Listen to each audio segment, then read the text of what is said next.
नमस्कार.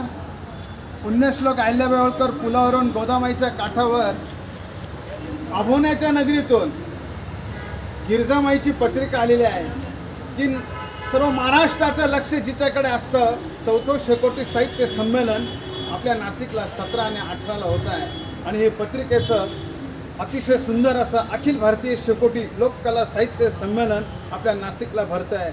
मोजून शेवटचे 5-6 दिवस राहिले आहेत. 17 आणि 18 जानेवारी शिक्षण महर्षी ॲडव्होकेट संभाजी बापू पगारे साहित्य नगरी, भावबंधन मंगल कार्यालय, राका लॉन्स, पंचवटी, नाशिक.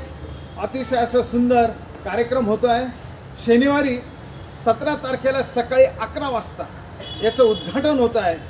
त्यानंतर दुपारी 3 वाजता लावणी स्पर्धा होत आहे. सायंकाळी गझल संमेलन होत आहे आणि सांस्कृतिक कार्यक्रम सायंकाळी 5 वाजता होत आहे. परिसंवाद आहे. शेकोटी कवी संमेलन रात्री 8 वाजता आहे. जवळजवळ 200 कवींची नावनोंदणी झालेली आहे. परिसंवाद रात्री 8 ते 9 आहे. रविवारी पहाटे 5 वाजता भंडारा उधळण आहे. खंडोबाचं जय जयकारात बालकवी संमेलन होणार आहे. ऐराणी कवी संमेलन आहे. महिलांचा परिसंवाद आहे.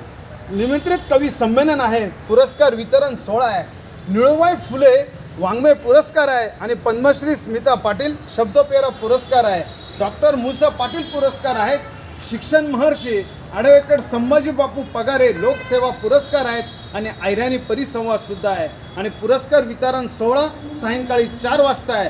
आणि ज्यांना संपूर्ण आतुरता असते सामुदायिक लोकनृत्याची, ती 4 वाजता ज्याच्या ठेक्यावरती आणि आदिवासी नृत्यावर संपूर्ण नाशिककर आणि गोदाकाठ गिरणामाईचा नाचत असते.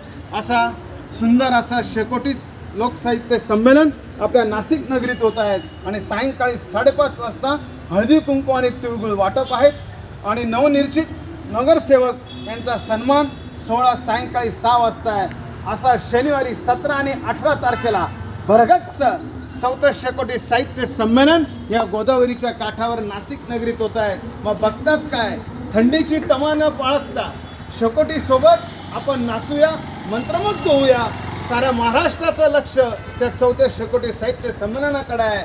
जय गिरणामाई, जय गोदामाई, जय त्र्यंबकराज, जय नाशिककर.